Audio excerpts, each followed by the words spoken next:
Is Gemara Rosh HaShanah Daf Chav Zayin. Today's learning has been generously sponsored by a close friend of the Daf of Larry Shlema for his mother-in-law Rivkadina Bat Etel. The learning of the entire Chabura should hopefully bring a tremendous Schos Shlema for his Rivkadina Bat Etel. As well as we conclude the month, today's learning has been generously sponsored by close friend of the Daf of Eli as the Schos Neshama for Ramosha Ben Rav Chaim Alevi whose art server was on Yudalit Cheshvan.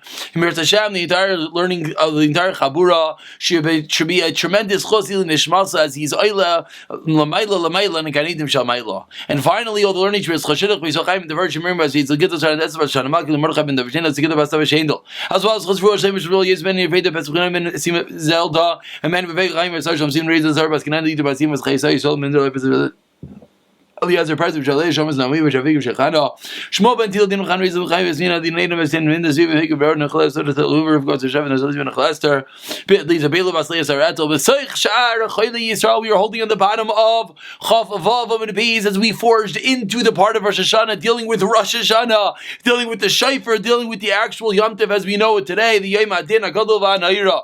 And yesterday we began the Mishnah on Chavav and Bees that dealt with the Shaifer, the quintessential, the focus, the spotlight of the entire Rosh Hashanah. What should that shofar be made of? And we had a machlekes in the Mishnah. Tanakama said it should be a straight shofar, whereas Rav Yehuda said it should be a bent shofar. So says the Gemara now, 3 lines from the wide lines on Chavav and Beis, 5 lines on the bottom. But Maika Mifliki says the Gemara, Mar Savar Rav Yehuda holds Rosh Hashanah Kama Dekayif Inshe Daite Tvei. As much as you can be bent over, you can subjugate yourself to the king that you're coronating in Rosh Hashanah. That is better, and therefore you want to use a bent shofar. As similarly, Yom Kippurim, and Yom Kippur by Yovel, the more that you could be straight, as long as you could go and show that you're a free person. That's what happens on Yovel. You want to be straight and free. That's why Yovel. So Rosh Hashanah is banned subjugation. Yovel is straight freedom. That's Rav Yehuda. Umar Savar, the Tanakama holds 2 lines on the bottom. But Rosh Hashanah, Kama the Bashin Shedaite Tvei Mailia. On Rosh Hashanah, no. You have to straighten your mind. You're sitting in front of judgment, in front of Hashem, and therefore you want to be straight. Whereas when it comes to Yom Kippur, whereas Yom Kippur is a day to subjugate yourself. So the question is, where is the focus? Is the focus on the subjugation or is the focus on the straightness? Let's see one Rashi before we turn the Amid. Actually, we'll see a few Rashis. Rashi says, Maika Mifliki, Rashi points out, we're talking about Tanakama and Rav Yehuda. Kama de Kayev Inshi Bitfilasai. There's a tremendous, this is a halachic Rashi, halachic Gemara, that when you daven, you have to be bent over upon him. Kavushim La'aretz, bent over to the ground. Feyad, if the more you can be bent over, subjugating, showing that you're submissive to the king above, that is better on Rosh Hashanah. This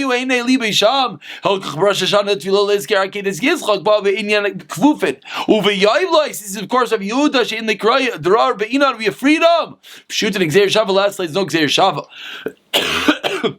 Excuse me. Tanakama comes along and says no. Rosh Hashanah you should be straight. Explains Rashi.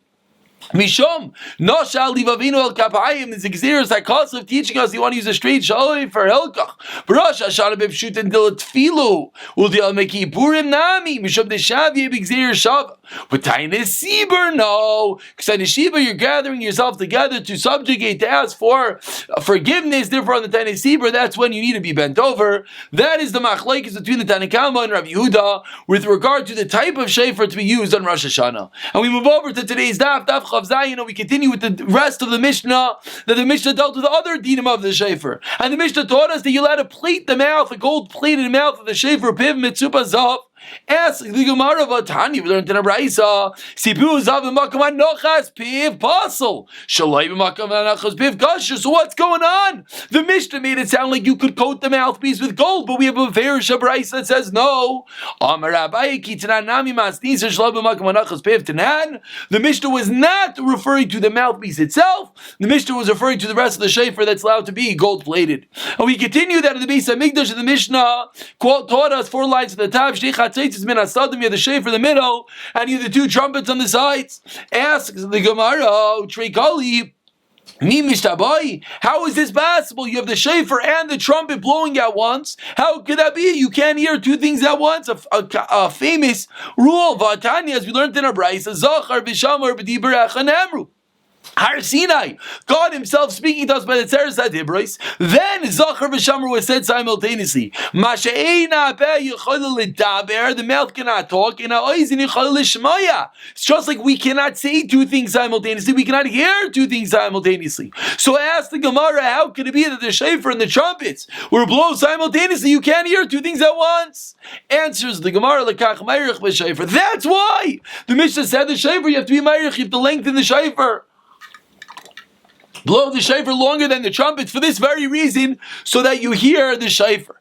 Ask the Gemara, Lamimra, what does that sound like? If we were to go deep into that, what do you just teach me? If you have a shofar and a trumpet at the same time, and the shofar is lengthened, then it's okay. Says the Gemara, Lamimra, you know what that says? The chishama soif tekiya b'loy techilas kila. All you're hearing is the end, because the beginning of the shofar you don't hear because it's at the same time as the trumpet. But you heard it at the end, that's okay. That means to teach us, if you heard the end and not the beginning, Yatza, you fulfill your obligation. Umemela. And from here, we could infer, similarly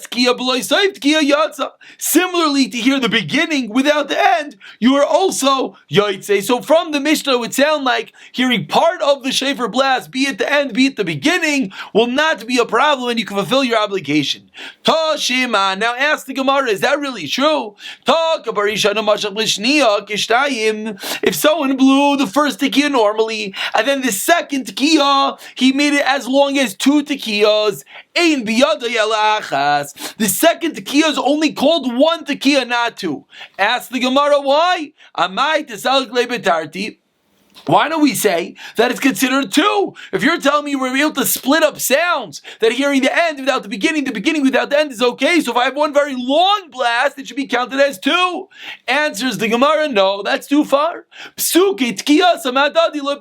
can't split things up. We'll allow you to be yotze with the end or the beginning, but to split it up and equal two, that we do not allow to. Continues the Gemara, if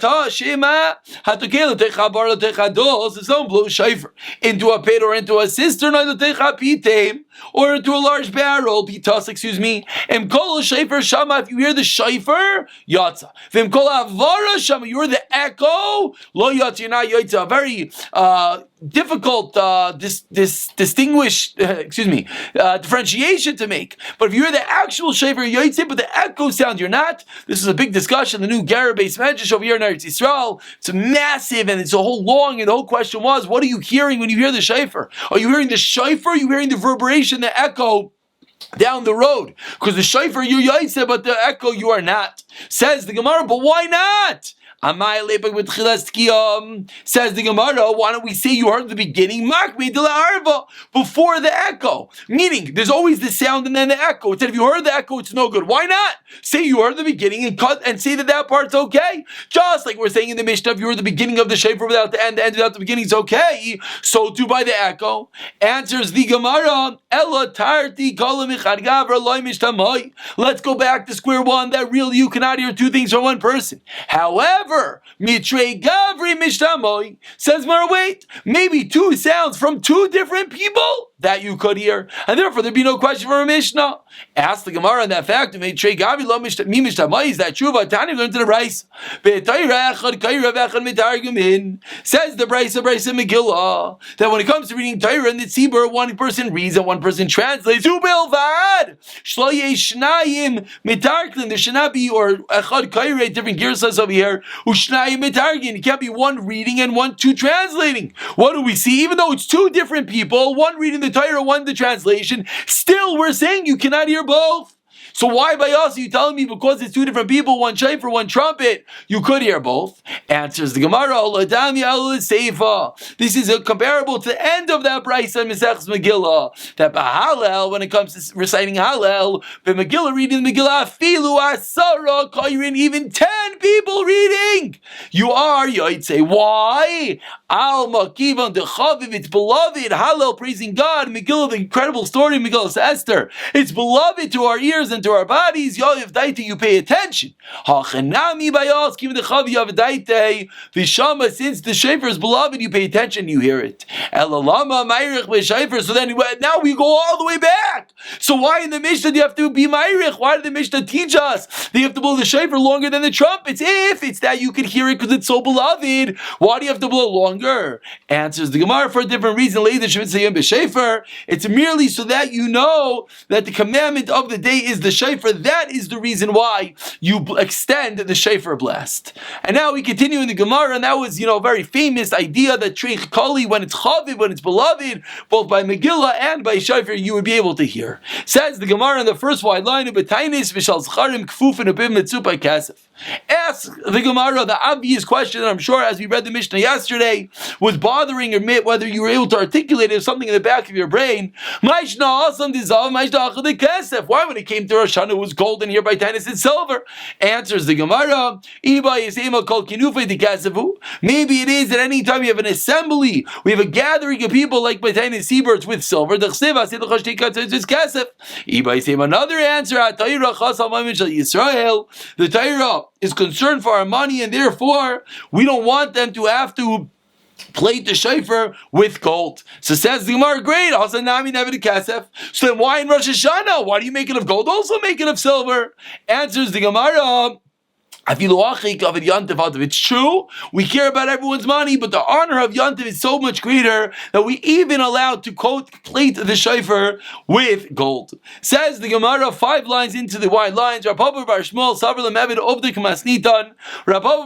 wanted to do like the Mishnah. You wanted to have the shofar and the trumpets even outside the Beis HaMikdash. Rava says Rava, Loi Amru al B'Mikdash. So the Mishnah was only during the Beis HaMikdash, and Tananami Achi, the Gemara proves Rava statement that we only blow shofar and trumpets in the Beis HaMikdash from the following brayso that says B'Devar Mamruim B'Mikdash Aval B'Gvula Makom Sheish Chatzayris Ein Shofar Makom Sheish Shofar Ein Chatzayris V'Chein Heger Rav Chalafta B'Tzipayri. And similarly Rav Chalafta B'Tzipayri did such. Rav Chanan Ben Tzrada B'Sechini Ukshma Davar Eitz Chachamim Amar Loyin Nehigin Kain Ella B'Shari Mizrach U'Ba'arvayis B'Vad. The only time we do this, the shofar with the trumpets, is unique practice that many of us felt was foreign because we've never seen it because it's only in the Beis HaMikdash. Comes along Rava v'Yitema Rabbi Yeshua ben Levi Ma'ikara. He brings out another source showing that the blowing the Beis HaMikdash is a bit different. The Chsiv, it says in the Torah, "B'chatzos v'kol shofar riul lifnei HaMelech Hashem." Lifnei HaMelech Hashem, in front of the king himself in the Beis HaMikdash would be in chatzos.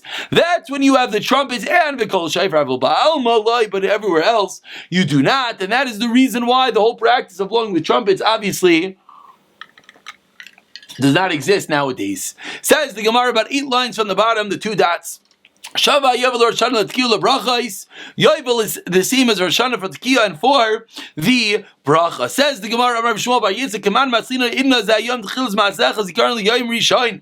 According to what opinion do we say in Rosh Hashanah that Zayom, on this day, it's the beginning of your creation, the remembrance of your first day? Kaman Kerebi Eliezer Da'amar B'Tishrei Nivra Olam. Going back to the beginning of the Masechta, Tishrei the world was created. So when we say in davening B'Yom Hazeh, the day the world was created, that's the opinion of Rav Eliezer. Masiv Rav Eina, 1 second. Shava Yovel Rosh HaShanah L'Tkiya L'Brachos.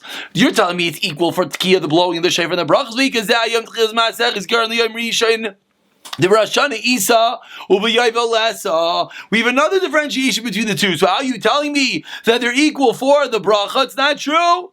Answers the Gemara, Kikadani Ashaira. The Mishnah is talking about the other brachas, not this bracha of Zayom Tchilas Ma'asecha, the other brachas which apply to both Rosh HaShanah and Yovel. Says the Gemara, Rav Shishi Breder Rav Idi Masni Hachi learned a little bit different. Rav Shmuel Bar Yitzchak, 4 lines from the bottom of the Tanana, that which we learned. Shava Yovel Rosh HaShanah L'Tkiya L'Brachos Keman. To look at Rav Eliezer. Why? The Rav Eliezer keeping the Amri B'Tishon Nivra Olam Ma'ika Zayom Tchilas Ma'asech Zikaron L'Yom Rishon. The Rosh HaShanah Isa B'Yovel Lesa. So seemingly it's not going to the opinion of Rav Eliezer. And on that, Kikatani Asher says Gemara, no, could even fit with Rav Eliezer, and that's sort of like an Ikad Yamri, another way of learning the same proof. And now we begin a new Mishnah. The last Mishnah was what was the origin of the shofar and what should it be bent or straight. Now the Mishnah continues with different case study, we'll call it, in the shofar. Says the Mishnah Chav Zayin Amud Aleph, the last line, shofar shenitzak v'nivt v'davkei pasel. If a shofar cracked open and you put it back together, it's pasel. Divek shivrei shofres Possible. Similarly, if you take different pieces of different shayfais and you put them together, that's as well possible. Turning over to Chav Zayin and Beis. Turning over to Chazayin and Beis. Nikev, if the shafer had a hole, Visasmai, and you plugged up the hole, what's the halacha? If the fact that you sealed it up, it messes up the sound, it's no good. V'emlav, it's going to be kosher. And now that's the shofar itself. Now we go into how you blow the shofar. Hatakeo, we had this on Amanal. You blow into a cistern, a pit, or into a barrel. Again, you have to hear the shofar itself and not the echo. And similarly, this is also a very discussed topic by Corona when there were different shofar blowings and people were blowing outside and people were hearing inside and people were hearing from their porches and from their bedrooms. What exactly were you hearing? Says our Mishnah, if someone's walking outside of shul, this is the exact case. Amazing when you see a Mishnah discussing our precise cases that we dealt with. V'shama kol ha-shofar, or you koil Megillah and you hear the shofar on the Megillah. Says the Mishnah, both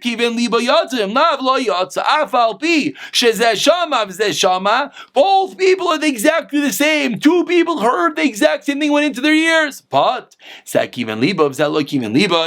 dependent upon kavana. If you had intent to be yotze, you are. If not, you are not. So two parts of the Mishnah. Part A dealt with the shofar cracking. The shofar have a hole. The shofar, it doesn't change the sound, etc. Part B is you have to hear the shofar itself and not the echo. And then that further with, we'll call it part C, that only if you have kavana to hear it, the mere fact that the sound filters through your ears is not enough. Says Avi Gemara Tanu Rabbanan Aruch ve'katzer kosher. If you have a long shofar and you cut it down to size, that's okay.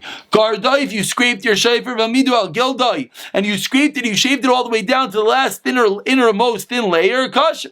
Sibo zav v'makmanachas pev. We know this already. Pev basel. If you cover the mouthpiece with gold, no good. Shalai v'makmanachas pev. The rest of the shofar kosher. Sibo zav mi b'fneim basel. If you plate the inside with gold, there's no good mi b'achot on the outside. Now what's the difference? In the Shana so if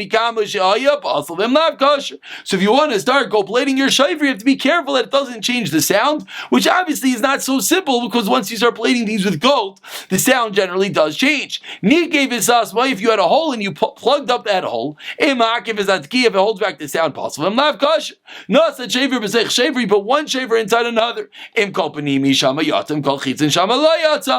is the end of Brisa number 1. All different fascinating cases, what could happen with your shofar. And now says the Gemara another brisa.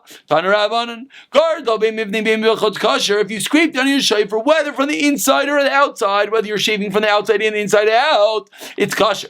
Let's say you scraped it down and all you have left is that last thin layer, kosher. Very similar to the previous brisa. Let's say you flipped around the shofar and you blew with it. You are not yaitza. Says Rabba, what does it mean you flipped it around? Doesn't it mean that you inside out? I don't know how you would do that, maybe with boiling hot water, like you inside out a shirt. Doesn't mean you flip the shofar inside out, the inside to the outside. Elo, what does it mean like we said? Rather what it means, he widened the narrow end and he narrowed the wide end. He took the fat end and he pushed it skinny and the skinny end and he widened it out. Of course, different things you could potentially do with boiling hot water, etc. You could shape the shofar. That is no good. My taimo, what is the reason? Because Ramasna Damar Ramasna Vavarta Derech Havarasa B'inan. The boss is Vavarta Trua, and you have to cause the trua to come through, which means it has to be the way that it's worn on the animal's head. And you can't change that. You can't start making fat into skinny, skinny into fat. That would not be allowed. And now we quote the next part of the Mishnah, 4 lines into the wide lines, Chavzayim a base. Divik Shivrei Shofar is possible. If you combine different parts of different shofars together, it is possible. Tanu Rabbanan says the Gemara, Haysiv Allah Kol Shu Ben Bimina Ben Shlav Bimina possible. If you add on anything to the shofar, it has to be a pure shofar. You add on whether it's a piece of from its own min or from a different min, it is possible. Niki V'Sasva Ben Bimina Shlav Bimina possible. Ram Nasan Aimer Bimina Kash Shlav Bimina possible. And now the Gemara explains, "B'minai kasher, if it's all min, if you plug up the hole, it's kasher." Rav Yochanan, shenishtaya rubo, you have to have the right, the majority of the original shayfer. Says the Gemara, what's implied by Rav Yochanan's statement? Mechlal d'shaloi b'minai afal pi shenishtaya rubo basel. It sounds like if you plug it up with something not of its own min, even if the majority is its own min, it's still going to be basel. And that is end of part number 1. Some say let's learn Rav Yochanan at the end of the Mishnah. What did the end of the Mishnah say? Rav Yochanan shaloi b'minai pasel. If it's not the right type, it's pasel. Rav Yochanan, excuse me, the end of the brisa. Excuse me. The end of the brisa that said if you puncture and you fill up the hole with an item not its min, it's pasel. On that, Rav Yochanan v'shenivchas rubai. Says Rav Yochanan has to be the majority is missing. That's when it is possible. Now we can say kasher comes away the opposite way. That if you're using the right type, even if it's the majority, it's going to be kasher. And now we continue. Nitzik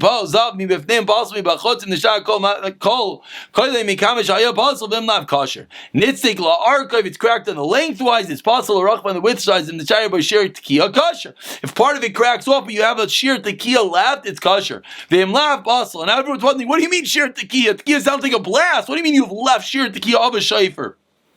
The kama sheer tekiah, and this is obviously the minimum size of a shayfer. Pirush Rashbag of Shimon Gamliel teaches us 10 lines from the bottom. First one of the lines of Shimon Gamliel, Kedei shechazenu biyada b'yer lekana lekana. If you take the shayfer, put it in your hand, and you still see it sticking out of either side. If it's fully swallowed in your hand, it would be no good. If the sound of the shofar is thin or thick, or the sound of the shofar is rough, it's kosher. Another very important rule. All the sounds are kosher. So we learned some incredible rules today. The minimum size for a shofar has to stick out. The shofar is beloved. You can even hear it at the same time of other things. And finally, all different sounds, whatever your shofar sounds like, it is perfectly fine. They sent to Shmuel, so made a hole in the horn and then blew the horn. It's yaitza. Says Marab Shita, I don't understand. All shayfers, that's how you have to do is you have your horn on the animal and the narrow end, you have to make a hole in it to blow from it. So what's your chiddush?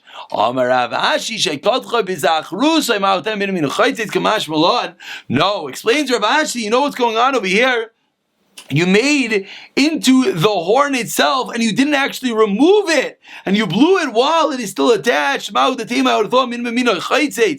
fact that it's resting in the horn on the inside, it's going to be a chatzitza kamash malan. Then no, again, it's not on the animal, but we have the shayfer, the horn with the bone inside. So you left that part of that bone inside, you just made a hole through it. So you would think since there's something blocking, it's going to be a chatzitza kamash malan. It will not, and it's going to be kasher. We'll pick it up from the cases of blowing within to a bar, the case of echo, tomorrow in Mirza Hashem.